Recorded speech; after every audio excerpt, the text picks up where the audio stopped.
क्या आप जानते हैं कि क्रिसमस वास्तव में क्यों मनाया जाता है? क्या यह केवल उपहारों, सजावट और परिवार के साथ समय बिताने का दिन है, या इसके पीछे परमेश्वर की कोई गहरी योजना छिपी है? आज मैं आपको बाइबल में दर्ज उस सच्ची कहानी में ले चलूंगा। एक ऐसी कहानी जो रहस्य, खतरे, भविष्यवाणी और असीम प्रेम से भरी हुई है। क्रिसमस की कहानी केवल एक जन्म की नहीं, बल्कि उद्धार की शुरुआत है। आइए जानते हैं कि बाइबल के अनुसार क्रिसमस की सच्ची कहानी क्या है। लेकिन आगे बढ़ने से पहले नीचे कमेंट में पूरे विश्वास के साथ जय मसीह की, हल्लेलुयाह या आमेन जरूर लिखें, क्योंकि यह केवल एक कमेंट नहीं है, यह आपके विश्वास की गवाही है। तो चलिए वीडियो को शुरू करते हैं। सदियों पहले की बात है, जब मानवता पाप के अंधकार में डूबी हुई थी। आदम और हव्वा के बाग में किए गए उस एक निर्णय ने पूरी सृष्टि को परमेश्वर से अलग कर दिया था। मृत्यु, दुख और पीड़ा संसार में आ चुकी थी। लेकिन परमेश्वर ने एक वादा किया था, जो कि बाइबल में उत्पत्ति 3 के वचन 15 में लिखा है, और मैं तेरे और इस स्त्री के बीच में और तेरे वंश और इसके वंश के बीच में बैर उत्पन्न करूंगा। वह तेरे सिर को कुचल डालेगा और तू उसकी एड़ी को डसेगा। यह पहली भविष्यवाणी थी। एक उद्धारकर्ता आएगा, लेकिन कब, कैसे और कहां, यह रहस्य बना रहा। सदियां बीतती गईं, भविष्यद्वक्ता आते और जाते रहे। यशायाह ने भविष्यवाणी की, मीका ने स्थान बताया और दानियेल ने समय की ओर संकेत किया। हर भविष्यवाणी उस आने वाले उद्धारकर्ता की तस्वीर को और अधिक स्पष्ट करती गई। बाइबल में यशायाह 7 के वचन 14 में लिखा है, इस कारण प्रभु आप ही तुमको एक चिन्ह देगा। सुनो, एक कुंवारी गर्भवती होगी और पुत्र जनेगी और उसका नाम इम्मानुएल रखेगी। एक कुंवारी से जन्म, यह कैसे संभव था? यह रहस्य और गहरा होता गया। बाइबल में मीका 5 के वचन 2 में लिखा है, परंतु हे बैतलहम एप्राता, यद्यपि तू यहूदा के हजारों में छोटा है, तो भी तुझ में से मेरे लिए एक पुरुष निकलेगा जो इजरायलियों में प्रभुता करने वाला होगा, और उसका निकलना प्राचीन काल से वरन अनादि काल से होता आया है। बैतलहम एक छोटा सा गांव। कौन सोच सकता था कि इतिहास का सबसे महत्वपूर्ण घटना वहां घटेगी।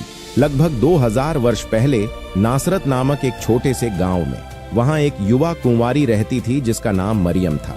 वह एक साधारण युवती थी जिसकी सगाई यूसुफ नामक एक बढ़ई से हुई थी। उसका जीवन शांत, सरल और सामान्य था। लेकिन एक दिन सब कुछ बदल गया। उस दिन जब मरियम अपने घर में थी, अचानक एक अद्भुत ज्योति पूरे कमरे में फैल गई। उसके सामने स्वर्गदूत गैब्रियल प्रकट हुआ। यह देखकर मरियम भयभीत हो गई। उसका हृदय तेजी से धड़कने लगा। बाइबल में लूका 1 के वचन 30 से 33 में लिखा है, स्वर्गदूत ने उससे कहा, हे मरियम, भय मत कर, क्योंकि परमेश्वर के यहाँ तुझ पर अनुग्रह हुआ है। और देख, तू गर्भवती होगी और तेरे एक पुत्र उत्पन्न होगा, और तू उसका नाम यीशु रखना। वह महान होगा और परम प्रधान का पुत्र कहलाएगा, और प्रभु परमेश्वर उसके पिता दाऊद का सिंहासन उसे देगा, और वह याकूब के घराने पर सदा राज्य करेगा, और उसके राज्य का अंत न होगा। मरियम के मन में असंख्य प्रश्न उठने लगे। वह एक कुंवारी थी, यह कैसे संभव था? बाइबल में लूका 1 के वचन 34 और 35 में लिखा है, मरियम ने स्वर्गदूत से कहा, यह कैसे होगा? मैं तो पुरुष को जानती ही नहीं। स्वर्गदूत ने उसे उत्तर दिया, पवित्र आत्मा तुझ पर उतरेगा और परम प्रधान की सामर्थ्य तुझ पर छाया करेगी। इसलिए वह पवित्र जो उत्पन्न होने वाला है परमेश्वर का पुत्र कहलाएगा। यह सुनकर मरियम ने क्या किया? उसने न तो विवाद किया, न ही संदेह प्रकट किया। बाइबल में लूका 1 के वचन 38 में लिखा है, मरियम ने कहा, देख, मैं प्रभु की दासी हूं, मुझे तेरे वचन के अनुसार हो। जिसका अर्थ है कि वह परमेश्वर की इच्छा को स्वीकार करती है। यह विश्वास का एक अद्भुत कार्य था। मरियम जानती थी कि समाज उसे क्या कहेगा, लोग उस पर क्या आरोप लगाएंगे, लेकिन उसने परमेश्वर पर भरोसा किया। लेकिन यूसुफ का क्या? जब उसे पता चला कि मरियम गर्भवती है, तो उसका हृदय टूट गया। वह एक धर्मी पुरुष तो था, लेकिन फिर भी उसने सोचा कि मरियम ने उसके साथ विश्वासघात किया है। बाइबल में मत्ती 1 के वचन 19 में लिखा है, सो उसके पति यूसुफ ने, जो धर्मी था और उसे बदनाम नहीं करना चाहता था, उसे चुपके से त्याग देने की मनसा की। यूसुफ के सामने एक अत्यंत कठिन निर्णय था। वह मरियम से प्रेम करता था, लेकिन वह परमेश्वर के नियमों का भी पालन करना चाहता था। रात में वह सो नहीं पाता था। उसके मन में हजारों विचार उठते थे। फिर एक रात जब वह गहरी नींद में सोया था, कुछ अद्भुत हुआ।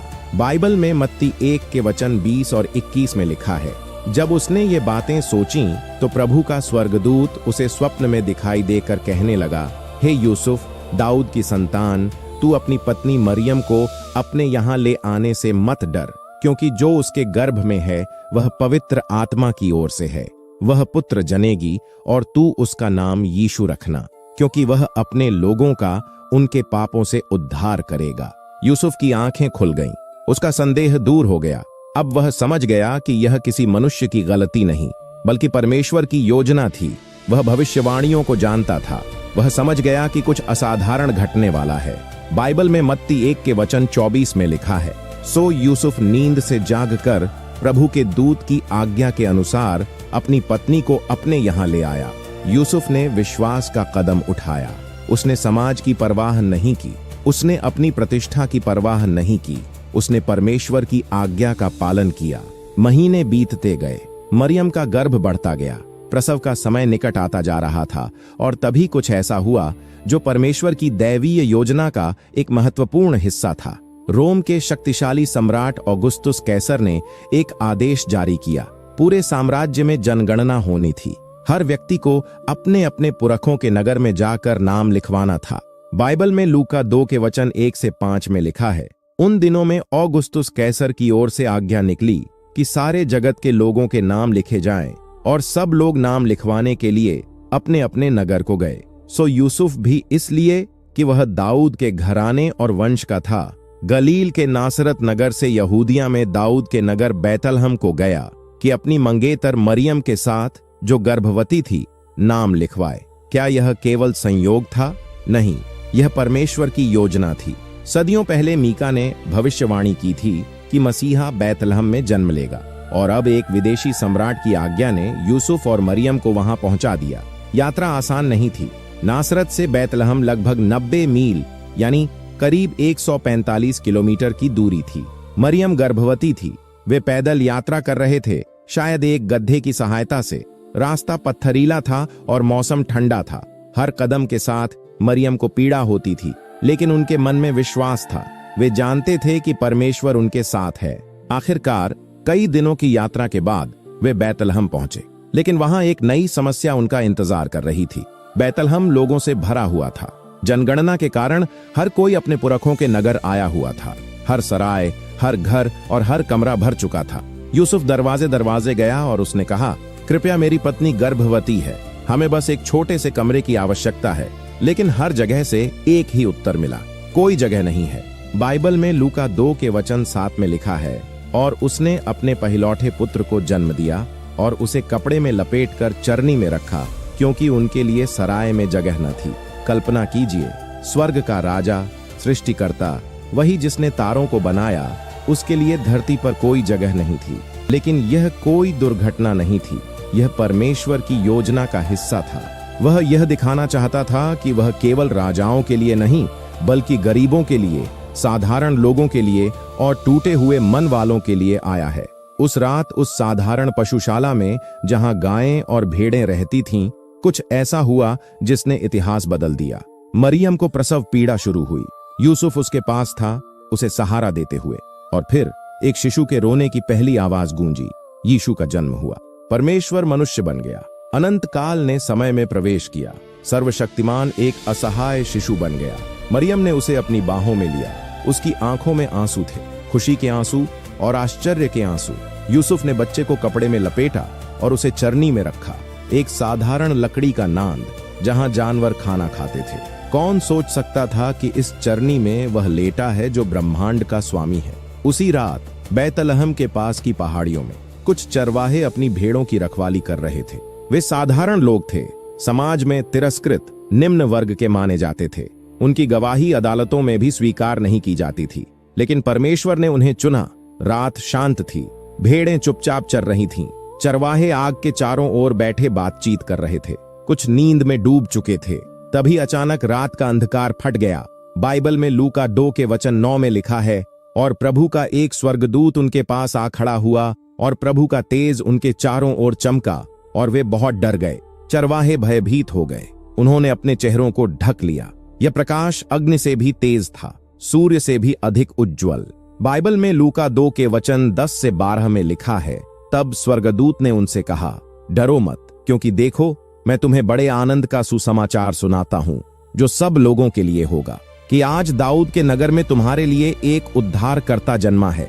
यही मसीह प्रभु है। और इसका तुम्हारे लिए यह चिन्ह है कि तुम एक बालक को कपड़े में लिपटा हुआ और चरनी में पड़ा पाओगे। चरवाहों के मुंह खुले रह गए।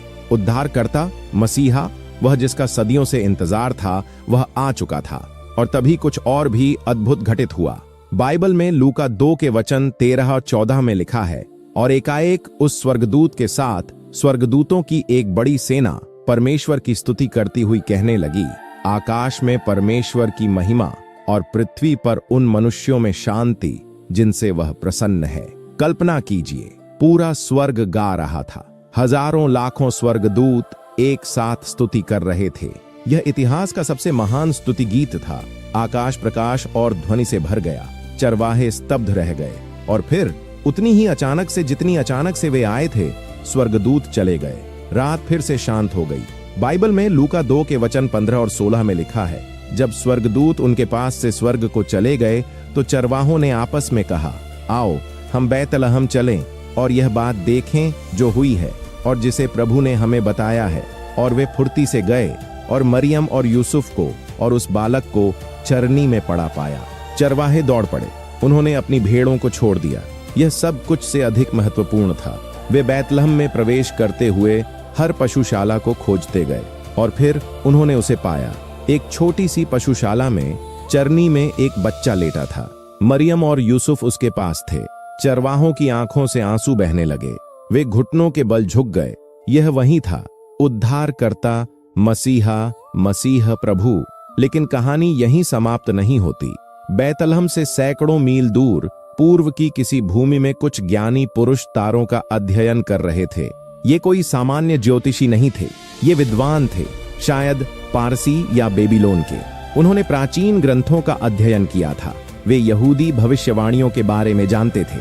और उस रात उन्होंने कुछ ऐसा देखा जो उन्होंने पहले कभी नहीं देखा था। एक नया तारा असाधारण रूप से उज्ज्वल एक विशेष दिशा में चमक रहा था।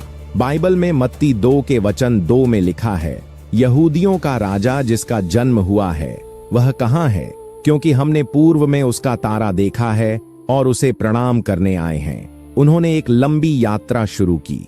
महीनों तक वे चलते रहे, ऊंट पर सवार होकर, रेगिस्तानों को पार करते हुए, पहाड़ों पर चढ़ते हुए। तारा उनका मार्गदर्शन करता रहा। जब वे यरूशलेम पहुंचे तो उन्होंने राजा हेरोदेस से मिलने का निर्णय लिया। यह निर्णय एक घातक गलती साबित हो सकती थी, क्योंकि हेरोदेस एक क्रूर और संदेहपूर्ण राजा था। जब उसने यहूदियों के राजा के बारे में सुना तो वह घबरा गया। एक और राजा उसके राज्य में? कभी नहीं। उसने अपने धर्मशास्त्रियों को बुलाया और उनसे कहा, मसीहा कहाँ जन्म लेगा? उन्होंने उत्तर दिया, बैतलहम में। बाइबल में मत्ती 2 के वचन 8 में लिखा है, और उसने उन्हें बैतलहम भेजकर कहा, जाओ उस बालक के विषय में ठीक ठीक मालूम करो, और जब वह मिल जाए तो मुझे समाचार देना कि मैं भी आकर उसे प्रणाम करूं। लेकिन हेरोदेस का इरादा प्रणाम करना नहीं था। वह उस बालक को मार डालना चाहता था। ज्योतिषी बैतलहम की ओर चल पड़े और फिर आश्चर्यजनक रूप से वह तारा फिर से प्रकट हुआ। बाइबल में मत्ती 2 के वचन 9 से 11 में लिखा है, वे राजा की बात सुनकर चले गए, और देखो जो तारा उन्होंने पूर्व में देखा था वह उनके आगे आगे चलता हुआ उस स्थान के ऊपर जा ठहरा जहां बालक था। उस तारे को देखकर वे अत्यंत आनंदित हुए और घर में पहुंचकर उन्होंने बालक को उसकी माता मरियम के साथ देखा और मुंह के बल गिरकर उसे प्रणाम किया और अपने अपने थैले खोलकर उसे सोना, लोबान और गंधरस भेंट किए। ध्यान दीजिए, अब वे एक घर में थे, चरनी में नहीं, क्योंकि अब कुछ समय बीत चुका था। यीशु अब एक शिशु नहीं बल्कि एक छोटा बालक था। ज्योतिषियों ने 3 उपहार लाए। सोना राजाओं के लिए यह दर्शाता है कि यीशु राजा है। लोबान याजकों के लिए यह दर्शाता है कि यीशु मध्यस्थ है। गंधरस दफनाने के लिए प्रयोग होता था। यह संकेत देता है कि यीशु दुख उठाएगा और मरेगा। ये उपहार केवल उपहार नहीं थे, बल्कि ये भविष्यवाणियां थीं। उसी रात ज्योतिषियों को एक स्वप्न मिला। परमेश्वर ने उन्हें चेतावनी दी कि वे हेरोदेस के पास वापस न जाएं, इसलिए वे दूसरे रास्ते से अपने देश लौट गए। लेकिन चेतावनी यहीं समाप्त नहीं हुई। यूसुफ के लिए भी एक संदेश आया। बाइबल में मत्ती 2 के वचन 13 में लिखा है, उनके चले जाने के बाद प्रभु के एक स्वर्गदूत ने स्वप्न में यूसुफ को दिखाई देकर कहा, उठ, उस बालक को और उसकी माता को लेकर मिस्र को भाग जा, और जब तक मैं तुझसे न कहूं तब तक वहीं रहना, क्योंकि हेरोदेस इस बालक को ढूंढने वाला है कि उसे मार डाले। उसी रात अंधकार में यूसुफ उठा। उसने मरियम को जगाया। जल्दी से उन्होंने अपना सामान बांधा और छोटे यीशु को गोद में लेकर वे भाग निकले। मिस्र एक अनजान देश और यह बहुत दूर था। यात्रा खतरनाक तो थी, लेकिन उनके पास कोई और विकल्प नहीं था। और तभी बैतलहम में कुछ भयानक घटित हुआ।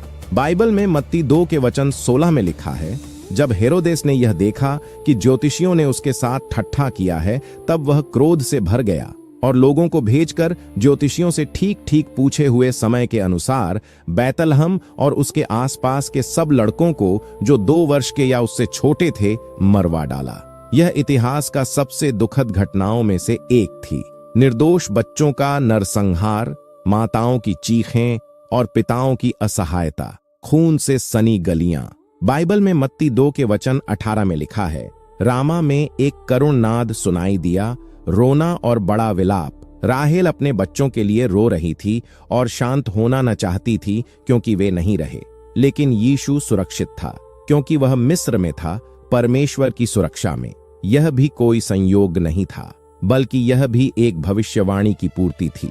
बाइबल में होशे 11 के वचन 1 में लिखा है, मैंने अपने पुत्र को मिस्र से बुलाया। कुछ वर्षों बाद हेरोदेस की मृत्यु हो गई। अंधकार का वह शासन समाप्त हो गया। फिर एक बार परमेश्वर का संदेश आया, जो कि बाइबल में मत्ती 2 के वचन 19 और 20 में लिखा है। हेरोदेस की मृत्यु के बाद प्रभु के एक स्वर्गदूत ने मिस्र में यूसुफ को स्वप्न में दिखाई देकर कहा, उठ, बालक और उसकी माता को लेकर इस्राएल के देश में चला जा, क्योंकि जो बालक के प्राण लेना चाहते थे वे मर गए हैं। तब यूसुफ बिना विलंब किए मरियम और यीशु को लेकर वापस इस्राएल आया। पर जब उसे पता चला कि यहूदिया में हेरोदेस का क्रूर पुत्र अरखलाउस राज्य कर रहा है, तो वह डर गया कि कहीं फिर से बालक खतरे में न पड़ जाए, और परमेश्वर से मार्गदर्शन पाकर वह बैतलहम में न रुककर गलील के एक छोटे और तिरस्कृत नगर नासरत में जा बसा। उसी नगर में जिसके बारे में लोग कहते थे कि नासरत से भला क्या अच्छा निकल सकता है, लेकिन यही परमेश्वर की योजना थी, क्योंकि इसी के द्वारा वह भविष्यवाणी पूरी हुई कि मसीहा नासरी कहलाएगा। और वहीं एक साधारण घर में, एक साधारण परिवार के बीच वह बालक चुपचाप बड़ा होने लगा, जिसे संसार एक दिन उद्धारकर्ता, मसीहा और प्रभु के रूप में पहचानेगा। क्योंकि परमेश्वर अक्सर सबसे महान कार्यों को सबसे साधारण स्थानों में छिपा कर रखता है। तो यह है क्रिसमस का वास्तविक और जीवित संदेश। क्योंकि क्रिसमस केवल एक घटना नहीं, बल्कि परमेश्वर के प्रेम का प्रकट होना है, जैसा कि बाइबल में यूहन्ना 3 के वचन 16 में स्पष्ट रूप से लिखा है। क्योंकि परमेश्वर ने जगत से ऐसा प्रेम रखा कि उसने अपना एकलौता पुत्र दे दिया, ताकि जो कोई उस पर विश्वास करे वह नाश न हो, परंतु अनंत जीवन पाए। और इसी प्रेम के कारण यीशु किसी राजमहल में नहीं, बल्कि एक साधारण चरनी में जन्मा, ताकि वह हमारे स्तर पर आए और हमारी पीड़ा को समझ सके।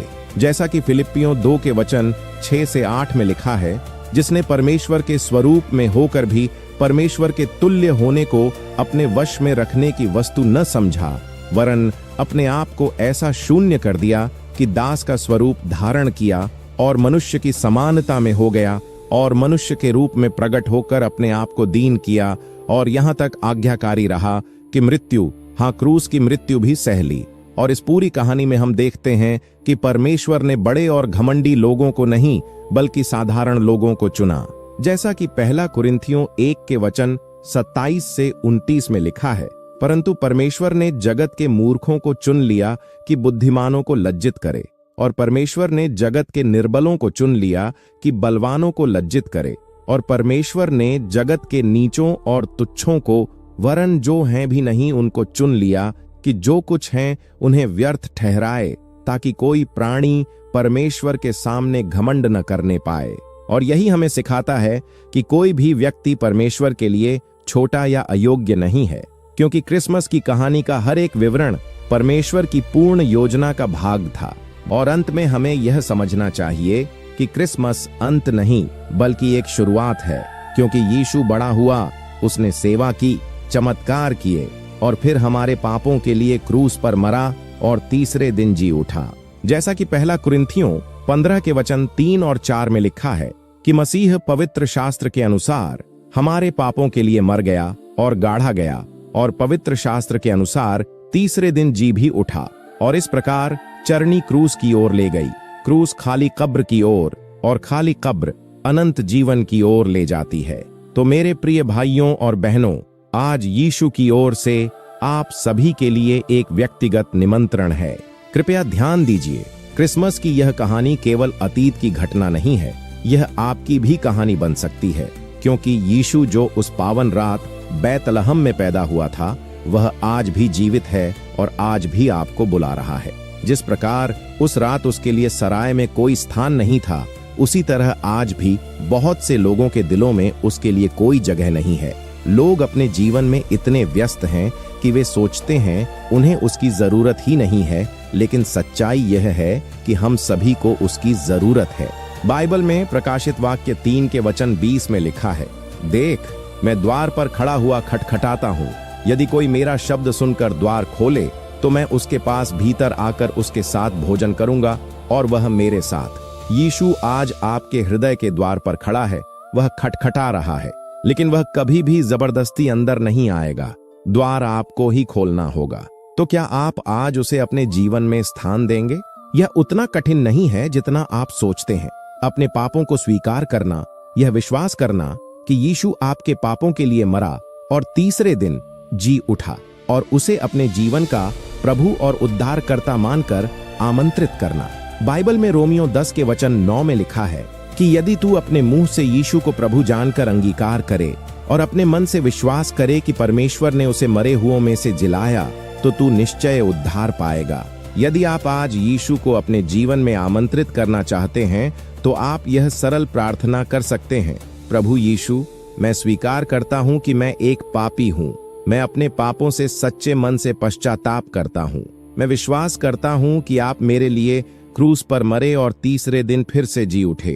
कृपया मेरे हृदय में आइए और मेरे उद्धारकर्ता तथा प्रभु बनिए। मेरे जीवन को बदल दीजिए, मुझे अपनी इच्छा के अनुसार चलाइए और मुझे अपने समान बनाइए। आपके पवित्र नाम में प्रार्थना करता हूँ, आमीन। क्रिसमस केवल उपहारों, सजावट और परिवार के जमावड़े के बारे में नहीं है। हालांकि इन बातों में भी कुछ गलत नहीं है, लेकिन असली मुद्दा यह है कि परमेश्वर मनुष्य बन गया। वह हमें बचाने के लिए स्वर्ग छोड़कर पृथ्वी पर आया और उसने हमसे इतना प्रेम किया कि वह हमारे स्थान पर मरने के लिए भी तैयार हो गया। बाइबल में दूसरा कुरिन्थियों 5 के वचन 21 में लिखा है, जो पाप से अज्ञात था उसी को उसने हमारे लिए पाप ठहराया, ताकि हम उसमें होकर परमेश्वर की धार्मिकता बन जाएं।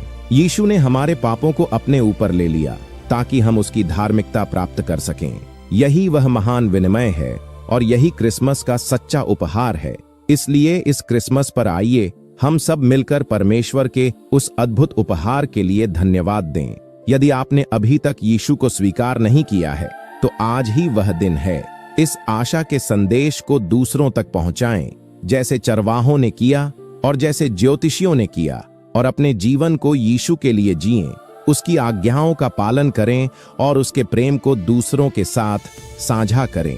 आज इस वीडियो को जितना हो सके उतना शेयर कीजिए, ताकि यह संदेश अधिक से अधिक लोगों तक पहुंच सके। यदि इस क्रिसमस की कहानी ने आपको यीशु के प्रेम की याद दिलाई हो, तो इस वीडियो को एक लाइक जरूर दीजिए। नीचे कमेंट में विश्वास के साथ अपना नाम और जय मसीह जरूर लिखिए, क्योंकि जहां विश्वास होता है वहां परमेश्वर कार्य करता है। और ऐसे ही बाइबल आधारित सच्चे और प्रेरणादायक संदेशों के लिए हमारे चैनल द बाइबल टेल्स को सब्सक्राइब जरूर कीजिए, ताकि आने वाले हर नए वीडियो की सूचना आपको सबसे पहले मिल सके। परमेश्वर आप सभी को आशीष दे। जय मसीह की।